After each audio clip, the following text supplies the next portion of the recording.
The Pod Barber. Coming up on today's show. If you're in that really dark place and you feel like you need to self-harm, there are so many other avenues and options that you can do.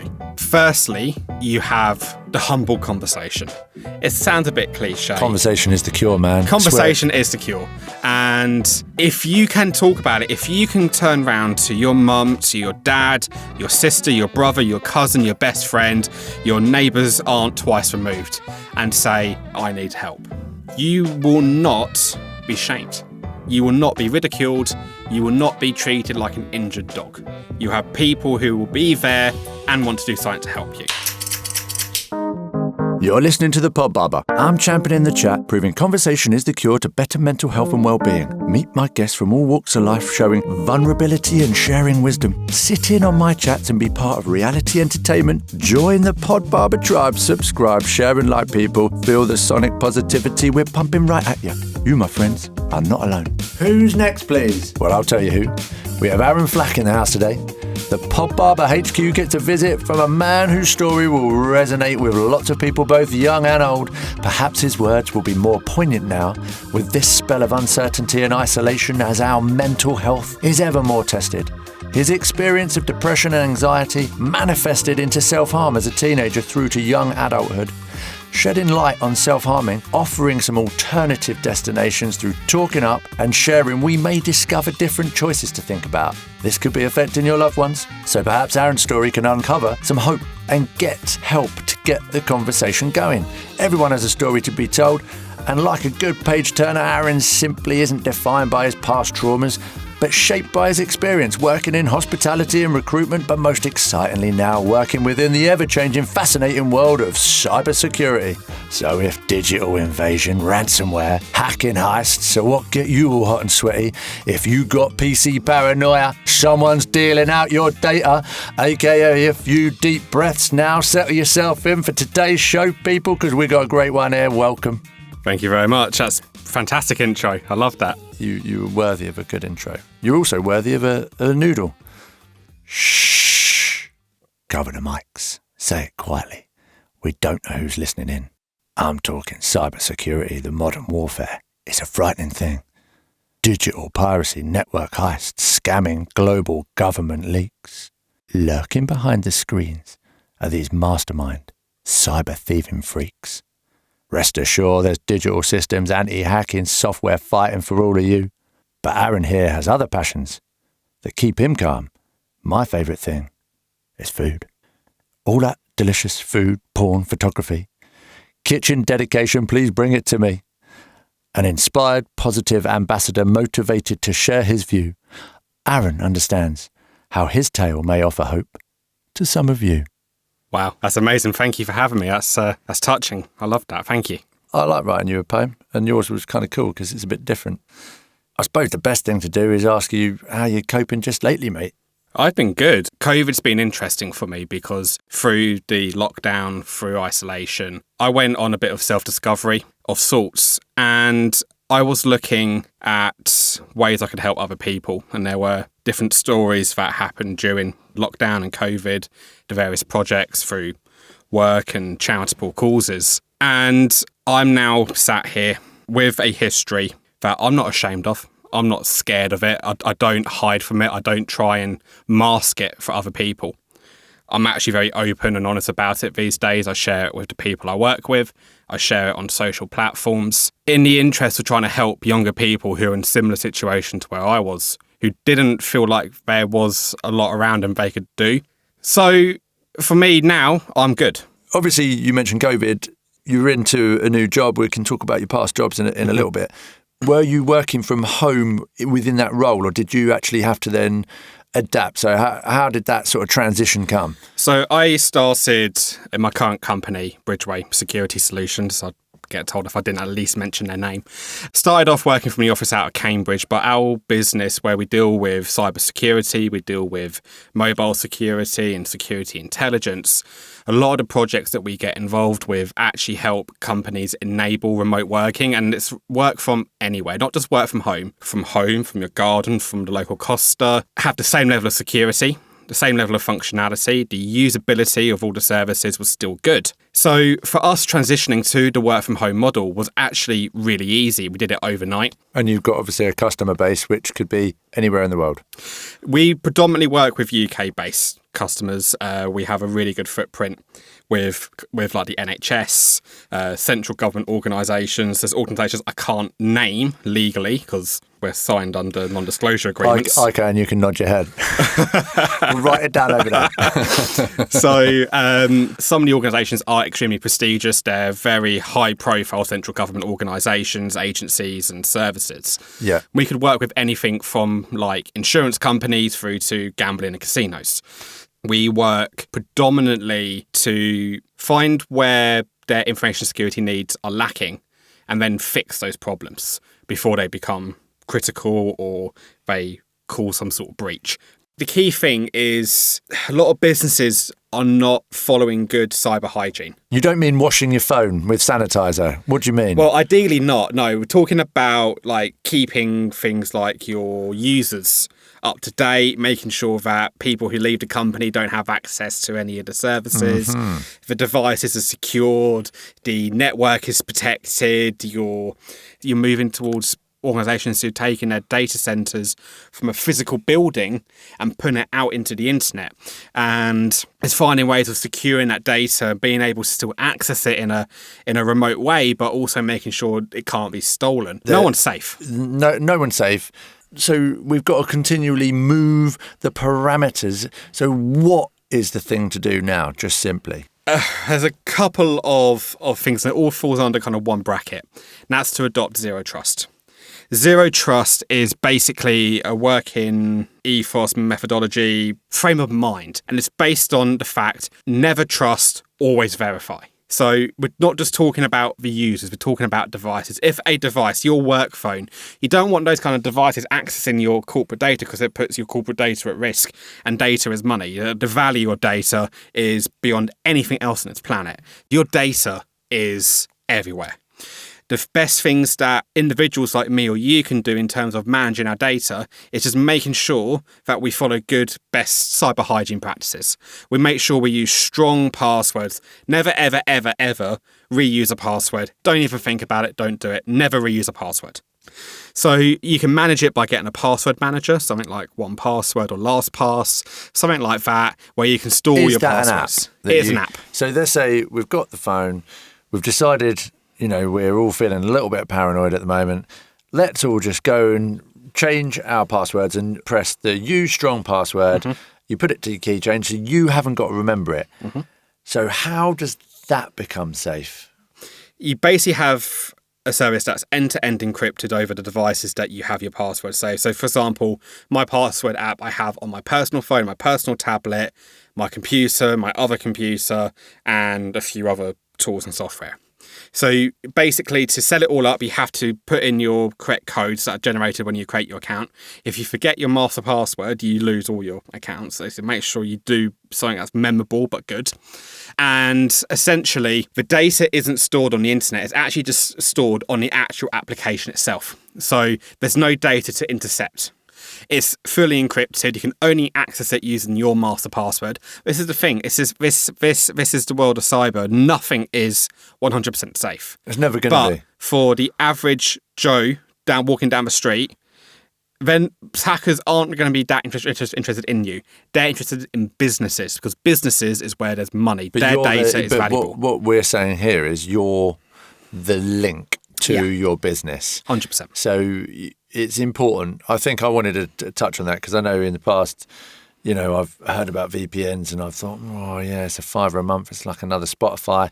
And now you're telling me, oh, it's done. It's dusted. That's old hat. Oh no, that's in the corporate world. That's a VPN from your work phone on your computer to the server in the back room of the building. For example, if you're sat in a public internet area, you're sat in an airport, you're sat in a coffee shop, connected to the public internet and Wi-Fi, you don't know who's sitting in the corner of their laptop and if it's even a spoof connection in the first place. People can steal data very easily for that kind of stuff, so a VPN just makes sure no one can get into your data when it's in transition. VPN in personal life, I'd probably use it in a public setting, wouldn't use it at home. But now we're moving to this perimeterless world. We're taking down the castle walls, we're destroying the moat, the drawbridge is gone, and we are using Zero Trust Network Access, ZTNA, to access data. So there's a couple of hints for people to follow up from a business perspective and for your own. Expect something to breach the now crumbling walls of the carcelated old school ways of life. Get with the future, get with a new program, perhaps even maybe contact your business. 100%. Some organisations would have heard of terms like zero trust, but not actually understand how zero trust affects them. So to those kind of people, I'd say just go out and read all the research. Go to Gartner, go to Forrester, look at all that information. There's so much information out there around zero trust now. And the zero trust model, zero trust will be the terminology used. It will be as synonymous with IT security as VPNs are today. Charity, obviously, and charitable events started to pick up.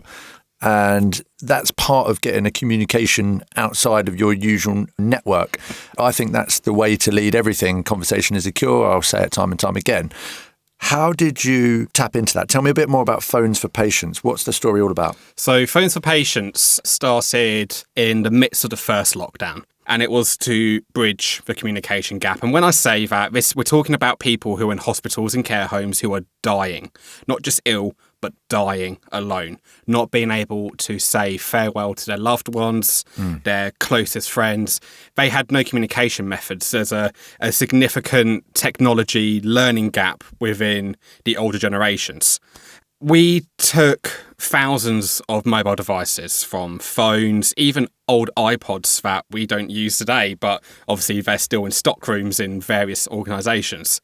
We got donations from massive organisations like the Royal Berkshire Fire and Rescue Service, actually from a couple of NHS hospitals who had these devices just stocked up in their back rooms, some police forces. The idea is we take the device, we wipe it completely clean, we make sure it's safe and secure by loading onto it a mobile device management tool. The way that we used it, we can make sure these devices kept the patient and resident information and data secure. If a device went missing, we could wipe it. And we then sent the devices back out to the people who needed them. Small individual care homes with like 10 people in it, through to massive nationwide care associations, individual hospitals, CCGs, county councils get in touch with us. Did other companies get involved in this and support this? There were a number of other individuals who sort of came into the charity. And as we scaled our own internal services to accommodate the increase in demand, it kind of also scaled with the fact that the charity was then formalised into an actual charity with a charity number. Is it still running now? Still running now. Obviously, we've been quite quiet. A lot of organisations have reopened. Visiting is allowed again. But the reason we've kept it live and open is because people who have family in care homes are going to make a bit more of an effort moving forwards.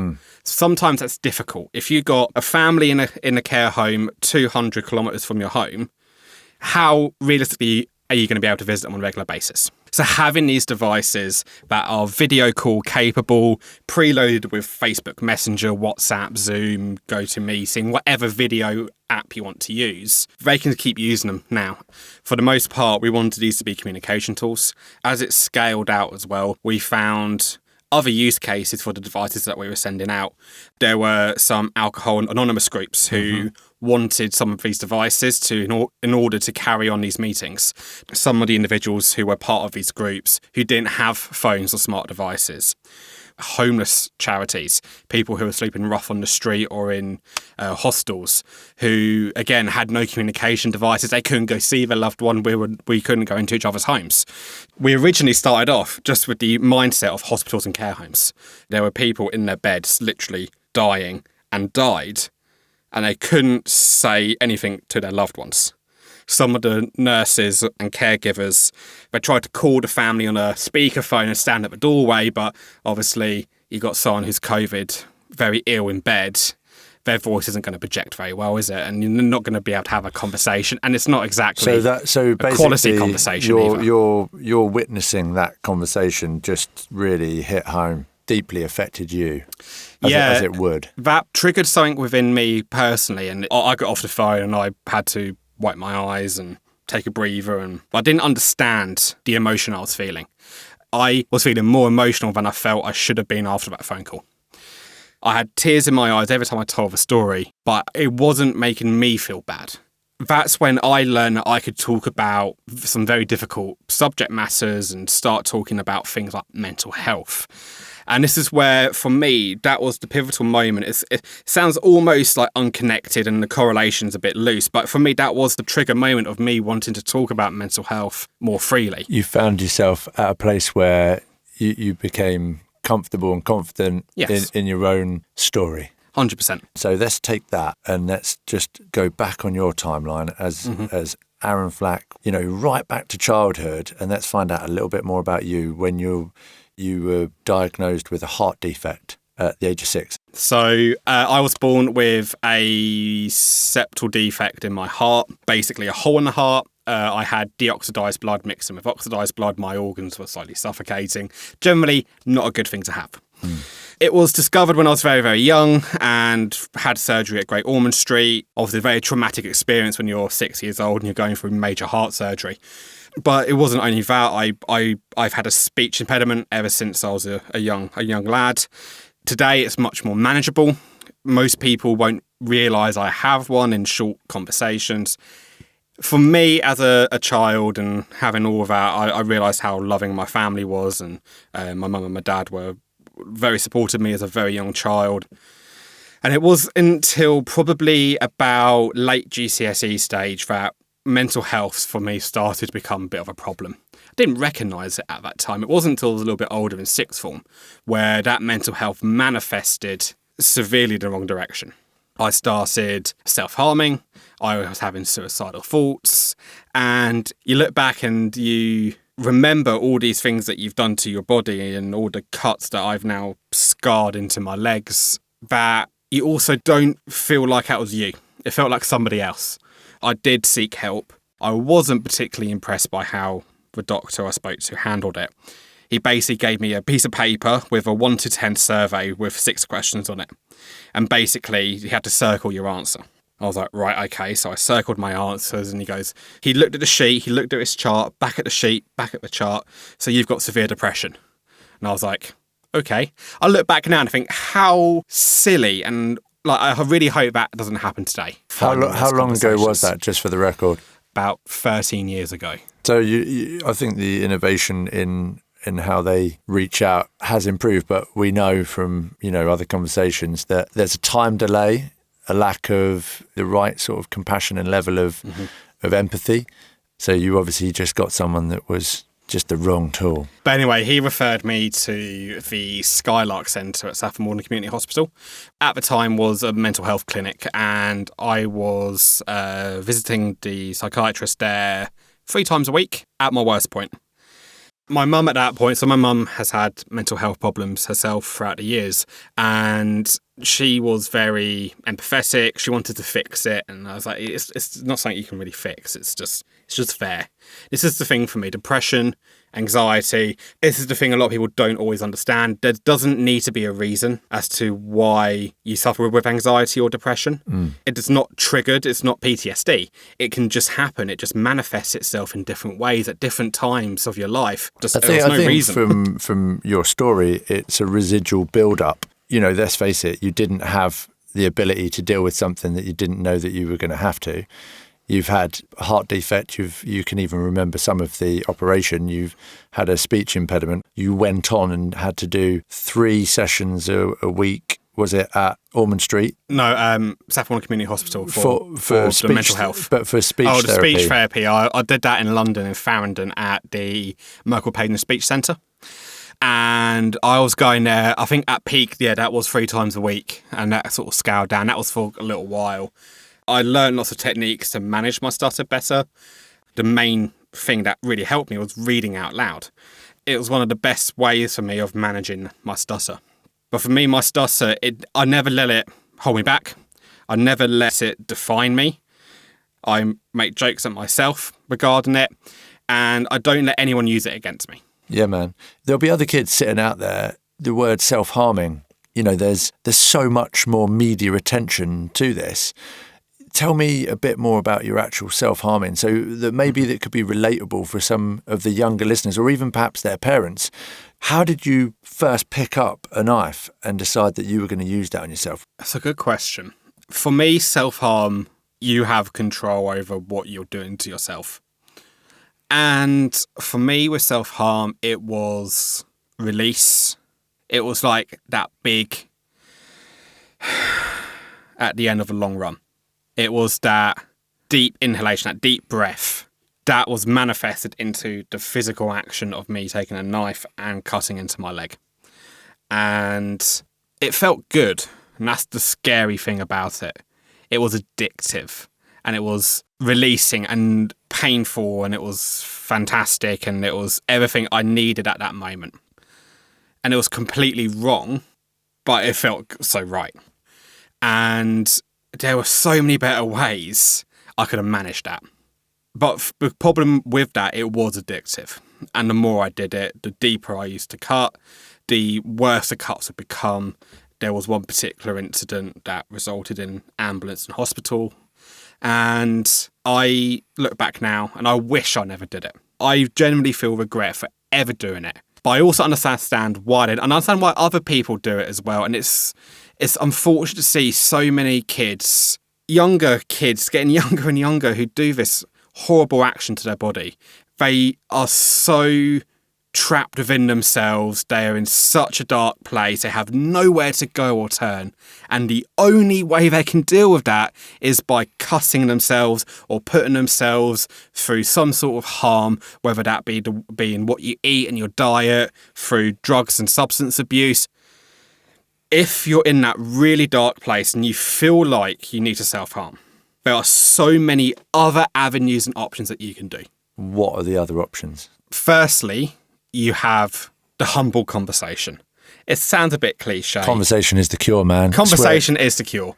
And if you can talk about it, if you can turn around to your mum, to your dad, your sister, your brother, your cousin, your best friend, your neighbour's aunt twice removed, and say, I'm self-harming, I need help.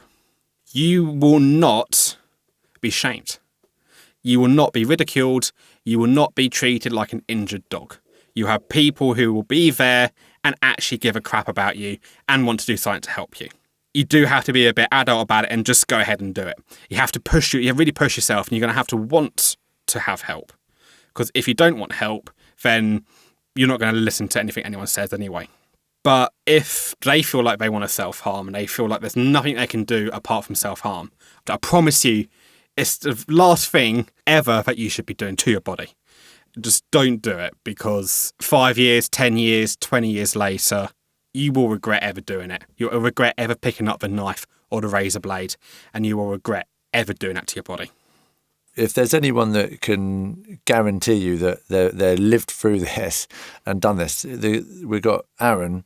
He's gone on to use those stuttering sentences to actually eventually have the conversation, only wishing that he'd have had that conversation beforehand. So I think the most important thing is to just start speaking up. And if you're concerned as a parent and you struggle to your fear, oh my God, I don't want to have this conversation, I'd rather ignore it, then you need to step up and be the adult, because you are already the adult in this situation. So adults need to step up and step in. And we need to give that platform, that confidence to the children to actually feel safe and secure. Keep talking about everything. Keep a conversation going. It doesn't matter. It doesn't have to be mental health. You just got to be talking to each other, and then it won't feel like such a island hop, will it? It will be part of the mainland, the main landscape. Hey there, it's Howie. Just interrupting really briefly, I've got a quick favour to ask. We don't run ads on the Pod Barber, but if you're finding this podcast helpful, or if you know someone who might benefit from listening to it, please take just 10 seconds to share this episode by tapping on those 3 little dots on your podcast player. From there, you can text or email a link to the show and spread the word of what we're trying to do here. That'd be great. Mick and I really appreciate your help. Okay, back to the show. Through your mental health issues, not doing so well in, the higher education, you ended up with coping strategies, mechanisms, medications, whatever. you went to the working world and you went into hospitality. I mean, you are a glutton for punishment. I will say that. Hospitality, it's got its issues with late nights, drinking, drugs, the difference of people, these groups of slightly on the edge of the so-called norm getting together. How did you find hospitality? Hospitality is described as the most crazy roller coaster ride you'll ever go on. I started working at Wetherspoons, the Thames on the High Street. So I was there for a good couple of years. I got a couple of promotions. I then left and went to the Tivoli, which was Wetherspoons in Cambridge. Front of house, back of house, I did the most stupid hours on the planet. I was going to bed at 2 a.m. I was rocking up to open a pub at 5 a.m. I was going out with mates. We were drinking boxes of beer until like 3 a.m, then going in to work at like 9. And we were doing 6 days a week. We're doing 70 hours a week. And it was crazy, but I was young and I had the stamina for it. And from the mental health point of view, actually things quietened down a little bit. I was so focused on work, and I used work to my advantage because I was so focused on it. I discovered I was quite ambitious. I discovered I was a good publican. I could work behind a bar. I was quick. I thoroughly enjoyed it. Working in Wetherspoons and then leaving Wetherspoons to go work in a 4-star hotel in Newmarket with 2 AA rosettes was a complete culture shift for me. And I went into other fine dining. I was the assistant restaurant manager, and eventually I became acting head of department for the whole restaurant and bars department. And that particular role wasn't great for my mental health because the hours were particularly grueling. The style of service, you had to be on the ball all the time. You're dealing with customers who are buying bottles of wine that are more than your monthly salary, and it's like, phew, they're buying a few of those in one sitting. Especially in Newmarket, you've got the horse racing, and so as soon as you get sales period to come along, you get all the owners from around the country to send on Newmarket. The tips were phenomenal. You'd walk down the corridor, you see the customer you were serving earlier night, put his arm around you, slips a 50 in your top pocket. You're like, yep, lovely, thank you very much. We served royalty from different countries, and it was all bizarre. It was nuts. The wage wasn't particularly great, but the role was good. I learned a huge amount, and I think that was a job that I grew up to. I started off, I was very youthful. I still had that wanted to go out and get drunk every Sunday night after Sunday service. Sunday night is like the Friday night if you work in hospitality. And so it wasn't until a bit later into that role, the stress of that role started sort of coming out, and I was becoming shorter. I was becoming a little bit more on edge. And a lot of that was because I was just doing stupid hours. I was starting work at 9 a.m. I was finishing work at midnight. And getting absolutely smashed and getting up to no good. Exactly. And eventually I left that role in Newmarket, probably not on the best terms. I had a particular bad self-harm incident a few months before I left. That was a night where I'd cut my leg so badly it was bleeding profusely. My dad had to put pressure on my leg while the ambulance came out, and it's kind of when the whole thing got blown out of the water for us as a family to actually start talking and deal with it, because I wasn't talking and dealing with it. I'd had these episodes as a teenager, maybe once or twice after that. Then this incident that was so bad, I couldn't hide from it anymore. And I was kind of forced to start talking about it. And that's when I realised I should have talked about this a lot sooner. Did they at that point know that you'd been self-harming? I don't think so. So, there was the conversation hadn't livened up. You've done a few years. The conversation was happening. I think that's what it was. The conversation only started happening. They knew there was depression. They knew about my medication. They knew that there was problems, and I was trying to find ways of dealing with it. They knew I was dealing with it. Had they ever asked you how it was manifesting, or were they sort of sitting there as a concerned family thinking, oh no, he's seeing his therapist, we're starting to talk about it? They had no idea that you were self-harming, or did they have an inkling? I was so dismissive. I just brushed it off. Like, yeah, I'm fine. Yeah, it's all good. Yeah, it's fine. Yeah. I don't know, they probably didn't believe it, or they always had that doubt, but I wasn't ready to talk about it because I didn't feel like I could talk about it. It felt shameful. I had the embedded attitude that men shouldn't have mental health problems. By admitting I had a mental health problem, I felt less of a man.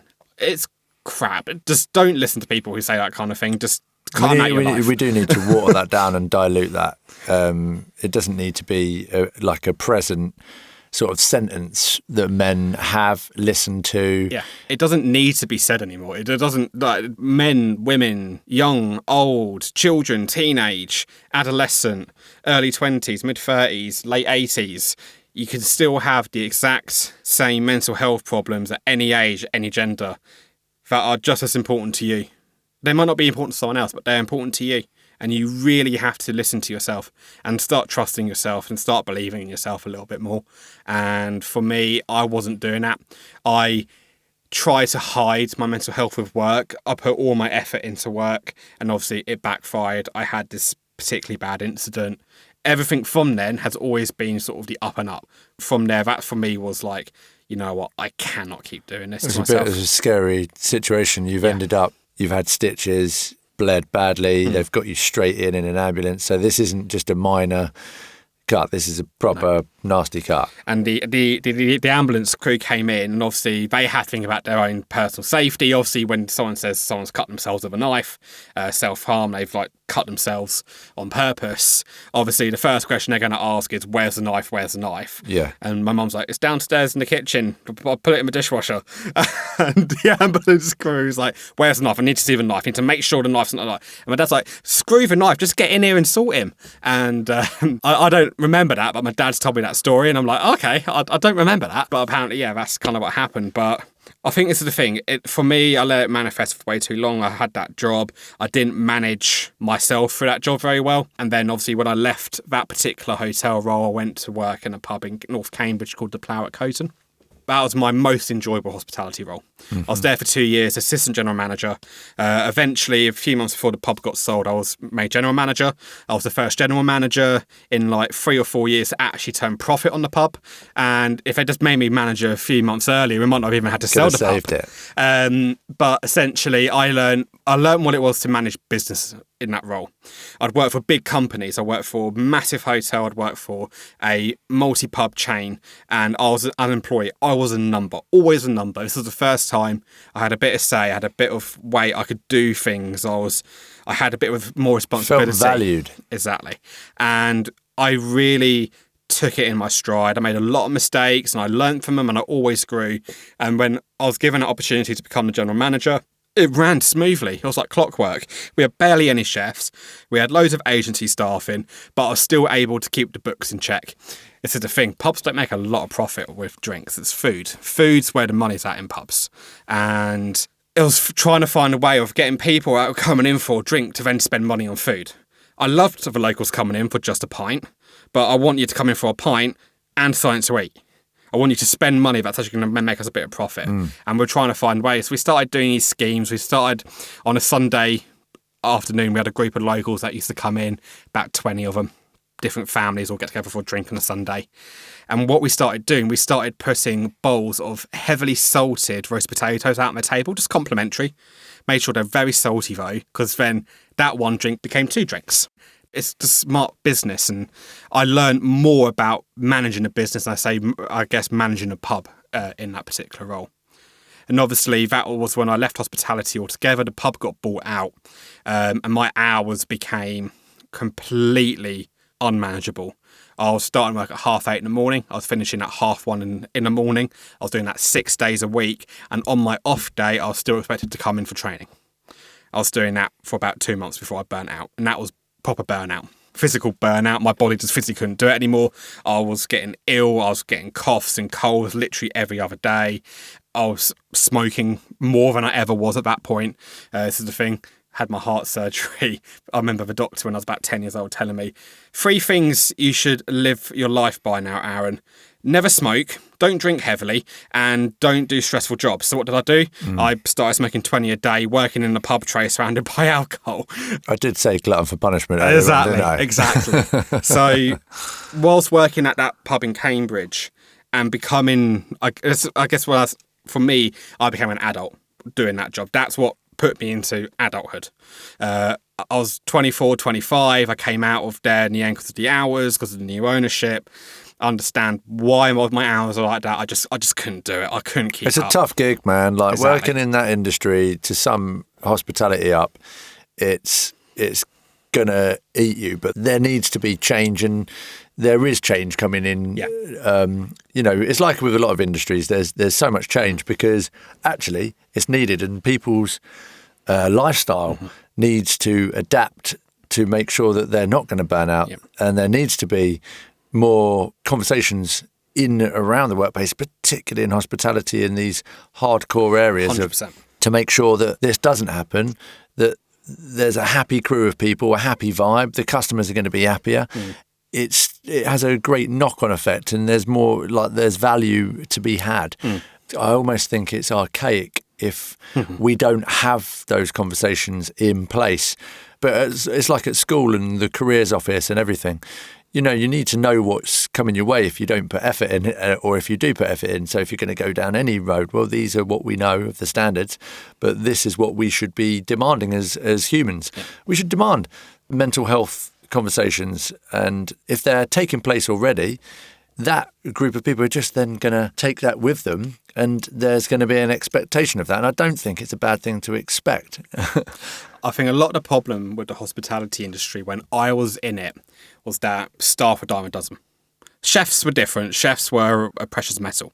Front of house staff, they are dime a dozen, and turnaround is naturally high anyway.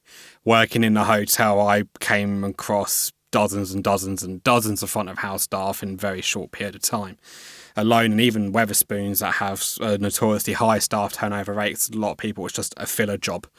And the problem with that was then, actually, do your employers actually care about you, or do they care more about the money?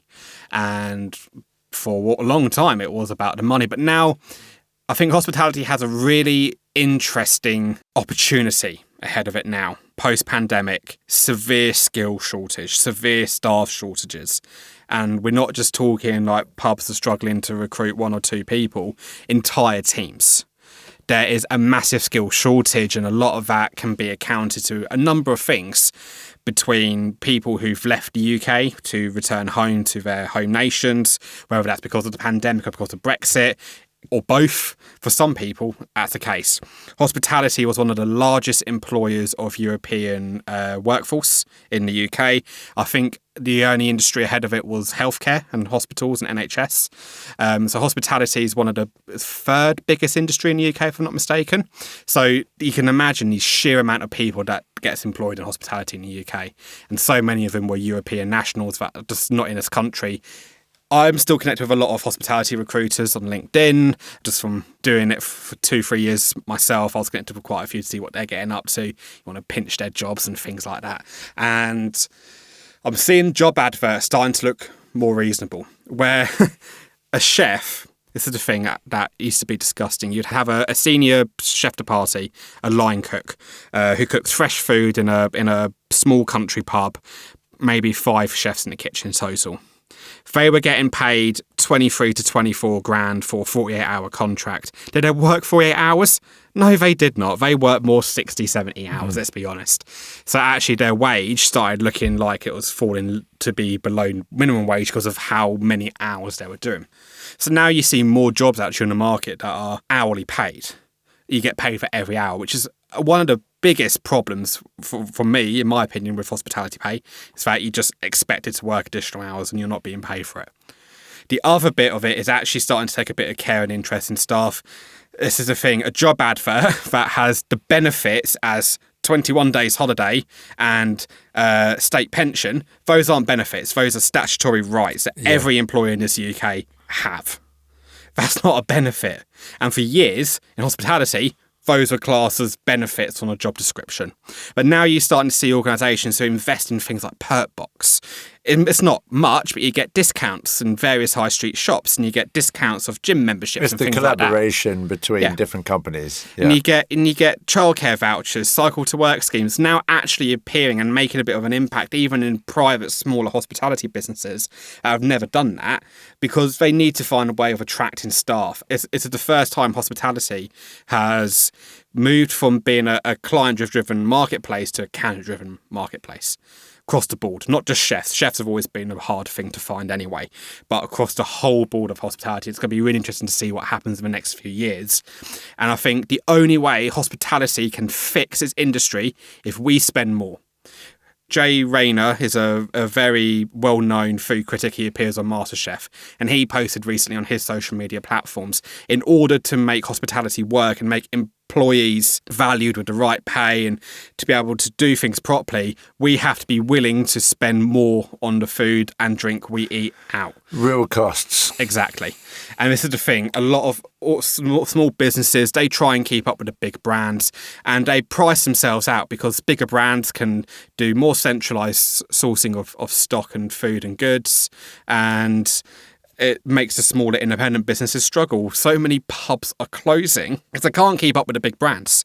And I have nothing against big brand pubs. Green King, Wetherspoons, Young's, they're all great companies in their own right, but it's made it very difficult for small independents to sort of be warranting their price point. And we have to, as a nation, in my opinion, be willing to spend that extra 50p on a pint.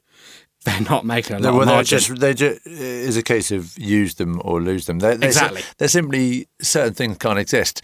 I think all of us look at the big brands, and it's you've got to take into account some people's budget as well. So a lot of people who want to go out, they might be running a house of a few kids, and they're trying to cook. They're trying to cook something healthy. It's a bit of a treat. It's a bit of an experience, and then they really look forward to this, going out to this meal. And you go out, I've got 3 kids, it's a minimum of like 100 quid. So it is going to be a case of you've got to spend a bit more anyway. Mm-hmm. But there are places where, the cheaper options are the only options to some people. Yeah.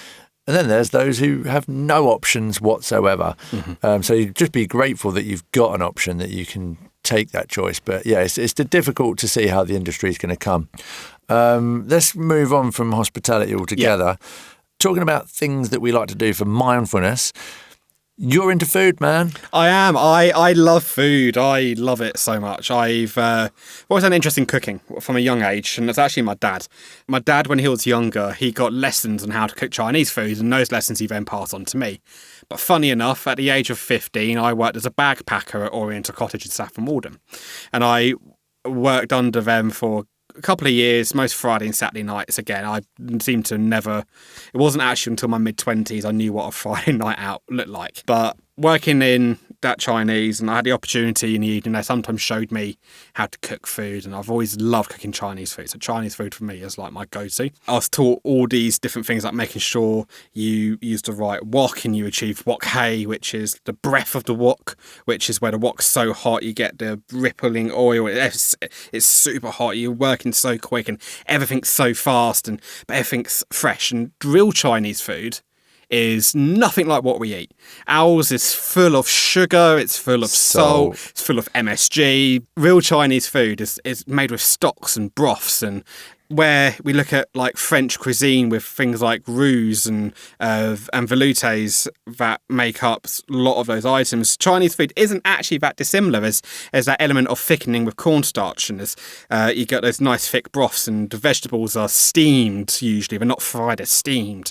But I cook a lot at home. I've set up a food Instagram page. It's nothing like amazing. I'm not going to win any awards or anything, but I like showing off the food I've done, because food has always for me been a good outlet. And I know I could put my earphones on, listen to some really loud music, chop away at some onions and cook a nice meal. It might take me 2 hours to put the meal together, but I'm going to enjoy that time thoroughly. And I find it very relaxing. I feel a bit of inner peace. It's nice. I always enjoy it.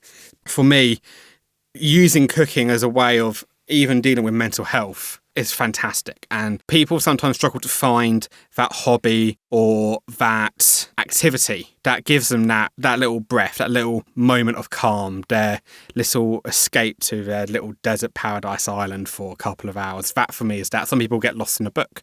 Some people just focus so hard on a game and go on a raid on their game. Others get lost watching The Office on TV for 6 hours straight. That little 2 hours in the kitchen is my little desert island escape. Indulge every single moment, because what you're doing is you're really concentrating, And that's what gets you away from your 100%. anxiety. So it's the idea is to really concentrate on the hobby, the job in hand. Next question is my curveball question. Sex, drugs and rock and roll, man. Hit me. I'm going to go with drugs. Go on. Because working in hospitality, I was surrounded by them and people who use them liberally. And I've seen why people can use drugs in that situation. You're on the verge of burnout, you're doing silly amounts of hours. Why put yourself through that for the sake of this particular job? You work in hospitality, you got your pick of the litter with jobs right now. Don't put yourself in a position where you are going to kill yourself with drugs because of your job. And I've seen it happen to so many people, and you don't need to let it happen to you. Firm words, fair words. Is there, I mean, we obviously you've mentioned that. Is there a message on self-harm that you want to leave the listeners with?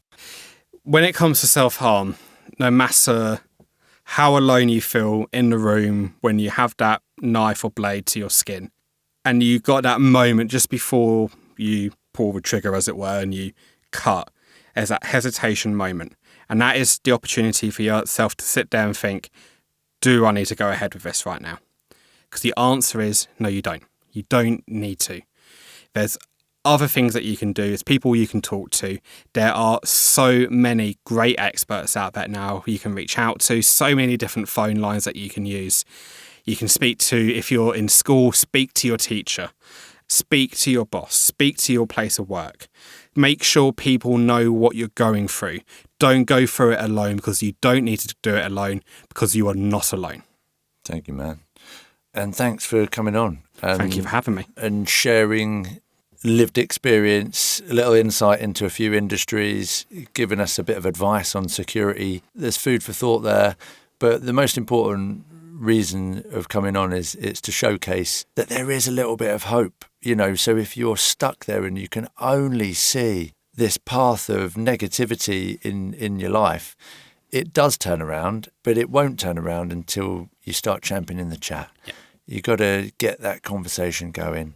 I'm just made up that you've been able to wrestle with your anxiety and your depression, and to underpin that, to showcase that, put a little bit of a cape on Aaron Flack today for all of his efforts. So thank you so much for coming on.